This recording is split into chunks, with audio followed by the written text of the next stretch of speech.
Bonjour chers internautes. Alors je fais cette vidéo ce matin. Vous pouvez constater derrière moi qu'il y a le siège de la Société Générale SGCI en Côte d'Ivoire.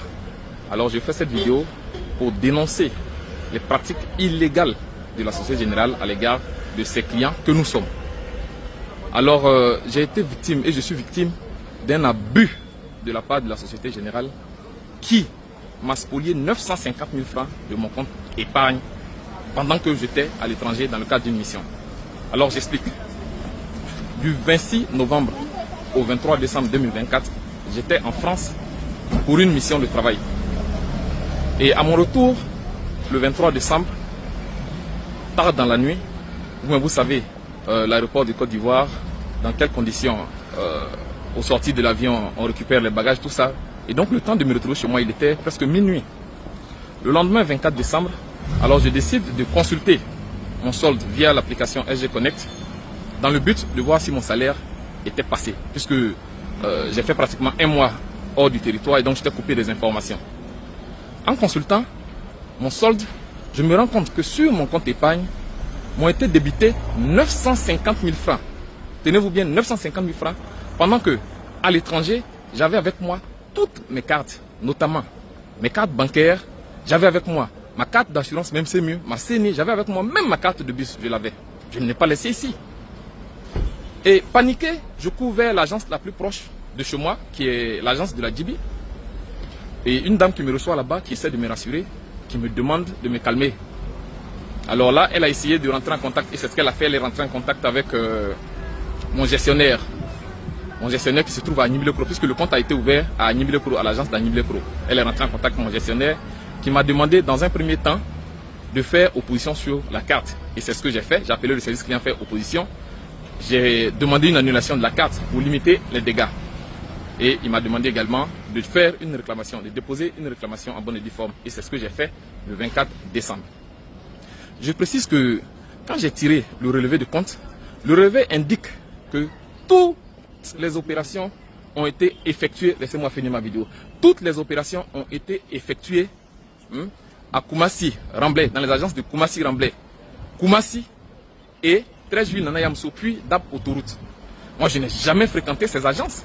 Jamais fréquenté ces agences. Parce que moi, je vis à Angré, 7e tranche. Et autour de moi, il y a au moins 7 agences dans lesquelles je peux faire mes opérations de routine. Alors, pourquoi me déplacer pour aller jusque-là? Et puis, je suis conscient que les informations bancaires sont d'une extrême sensibilité. Donc, je ne les ai jamais communiquées à quelqu'un. La preuve même, je vis seul. J'ai saisi mon gestionnaire, je lui ai versé toutes les preuves, notamment mon passeport et ses cachets, qui indiquent clairement que je n'étais pas là au moment des faits. Mon billet d'avion, mes cartes d'embarquement, même les reçus d'achat en France, même les tickets d'hôtel. Vous voyez, j'ai tout prouvé. Mais je vous jure que du 24 au 30, j'ai pas eu de nouvelles, j'ai eu aucune nouvelle de mon gestionnaire. Il a fallu que je me déplace à Niblekro le 31. Le 31, j'arrive à son bureau, le monsieur qui me reçoit avec désinvolture, qui me dit que le 24, quand je l'ai appelé par rapport à ma réclamation, bon, lui n'a même pas écouté parce que lui, il avait d'autres choses à faire. Donc, si je peux lui expliquer. Je lui explique la situation, je lui explique les faits. Et dans son fauteuil, séance tenante, il me regarde pour me dire que ma requête n'est pas fondée. Pardon? Ma requête n'est pas fondée. Mais sur quelle base? J'ai versé toutes les preuves au dossier. Le monsieur estime que moi, ma requête n'est pas fondée. Je lui demande, bon d'accord, quel moyen s'offre à moi? Il me répond que je devais saisir la commission bancaire de l'UMOA. Ok. Alors moi, je lui ai dit, sur le champ, je lui ai dit, bon d'accord, vu que je vous ai saisi par mail, je vous ai envoyé un mail pour vous saisir. Alors répondez-moi par mail pour me dire que ma requête n'est pas fondée. Pour une question de traçabilité, pour qu'au besoin, je puisse saisir la commission bancaire avec. Il a refusé de le faire. Il m'a dit qu'il ne peut pas me répondre par mail. Et que c'est la réponse qu'il m'a donnée, donc de faire ce que je veux.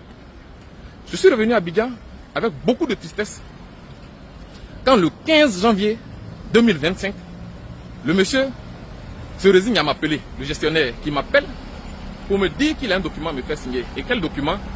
Une fiche de réclamation.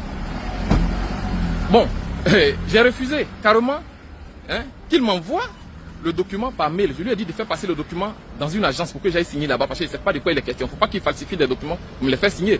Je me rends à l'agence du parc au plateau ce même 15 janvier 2025. pour signer la réclamation qui venait à peine d'être prise en compte. Vous vous imaginez, du 24 décembre jusqu'au 15 janvier, c'est le 15 janvier que ma réclamation a été prise en compte. C'est une foutaise caractérisée. C'est un manque de respect à l'égard du client que je suis. Pour quelqu'un qui vient de perdre 950 000 francs, qui se sont volatilisés de son compte. Mais c'est grave. Les faits sont d'une extrême gravité et c'est exagéré. C'est exagéré de la part de la banque. C'est pas possible. D'habitude, on est victime des petits débits à tort et autres là, on se plaint pas. Mais de là, pas sur mon compte courant. Mon compte épargne 950 000 francs. Ah non, je n'entends pas me laisser faire. C'est pas possible. C'est impossible. Alors j'ai patienté jusqu'à ce que le 13 février dernier, la banque m'envoie un mail pour me dire qu'ils ne peuvent pas donner satisfaction à ma réclamation. Vous vous imaginez, il ne peut pas donner. Quelqu'un paie 950 000 francs. Vous lui volez 950 000 francs de son compte. Là où il y a des caméras de sécurité dans les banques.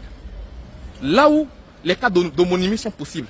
Là où un bug informatique peut provoquer cela. Là où un piratage du système informatique peut provoquer ces choses-là. Vous estimez, comme ça aussi facilement, de manière aussi plate, que ma réclamation n'est pas fondée. Mais c'est grave. Mais c'est très très grave. Alors j'attire l'attention de tous les usagers de cette banque pour leur dire de faire attention, de bien surveiller les comptes. Quant à la Société Générale, mais je vous informe que vous êtes tombé sur caillou parce que je n'entends pas me laisser faire. Ça, je n'entends pas du tout me laisser faire. Parce que de ce pas, je vais saisir les tribunaux compétents. Je vais saisir le tribunal du commerce. Parce que je pense qu'il n'y a que le tribunal qui pourra nous séparer.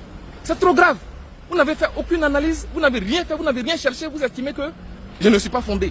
Attends, je suis assez fou pour chercher ce que je n'ai pas perdu. Bon, peut-être que vous êtes fou à ce point, mais moi je ne suis pas assez fou à ce point-là. Non, non, non, je ne suis pas fou. Je ne suis pas fou. Vous m'avez spolié de 950 000 francs, vous allez me rembourser mes 950 000 francs.